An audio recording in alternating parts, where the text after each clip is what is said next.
Region Sports Network welcomes you back for another season of Northwest Indiana High School football.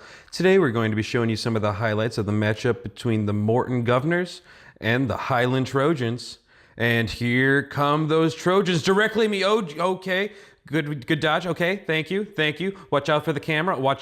I said watch out for the camera. Highland is trying to improve on a 5-7 record from a year ago where they lost in the second round of the sectionals to Munster. Morton also hopes to have a better season this year as they made it to the second round of sectionals as well and lost to Lowell after a 3-7 year. But let's get started midway through the first quarter as quarterback Dean Fanos passes ruled a backwards pass. Timothy Johnson scoops it up and takes it 21 yards to the house for a Morton touchdown. Not the last time we'll hear from the Morton defense tonight. After Morton failed to convert on the extra point, they lead 6-0 midway through the first quarter. Now in the second quarter, quarterback Fonto pitches the ball to Trent Slavens, and he makes 1, 2, 3 tacklers miss on his 14-yard run to the end zone. Highland will hit the PAT, and that will take the lead 7-3 midway through the second quarter. Just under 3 minutes to go here in the half, and Fondos is going to be sacked, and the ball comes loose, and it is picked up by Morton's Casey White, who picks it up and goes 37 yards for Morton's second defensive touchdown of the day. After the converted PAT, Morton is now back on top 13-7 with 2 minutes and 11 seconds left to go in the second quarter. With time winding down in the second half, Highland runs a fake punt that's so good it fools both Morton and the cameraman.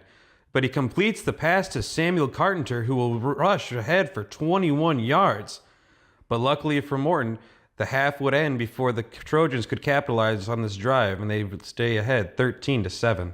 Midway through the third period, Fondos lines up in the shotgun, takes a snap, fakes the handoff, goes around the right side, and is in for the 3-yard touchdown run to put Highland back on top.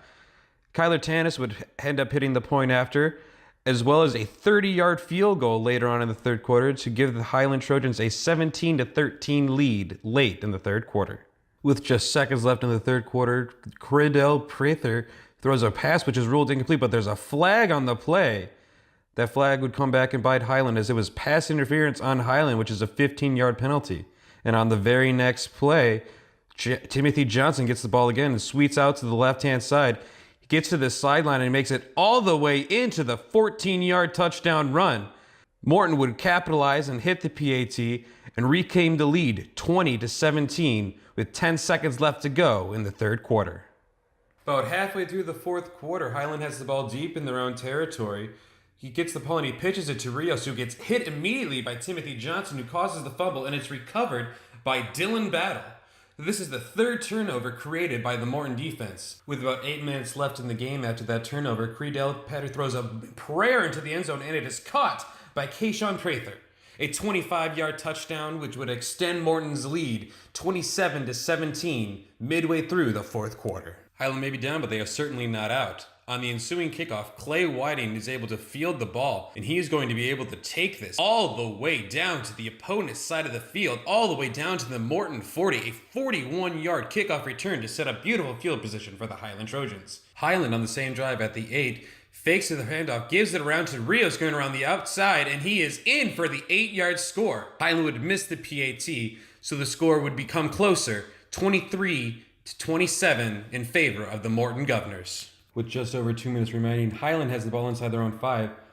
Fondos drops back and he throws it up, and it is caught by Trent Slavin as he breaks onto the Morton side of the field, and he's still going, folks, past the 40, past the 30, all the way down to the Morton 26-yard line, a 76-yard catch and run. Now with just under a minute remaining, Fondos drops back. He has to scramble a little bit. He throws it up, and that is going to be intercepted by Timothy Johnson. He's already got a fumble recovery, forced fumble, and now an interception on today. Fourth turnover for the Morton Governors today, and that'll seal it, with your final being Morton 27, Highland 23.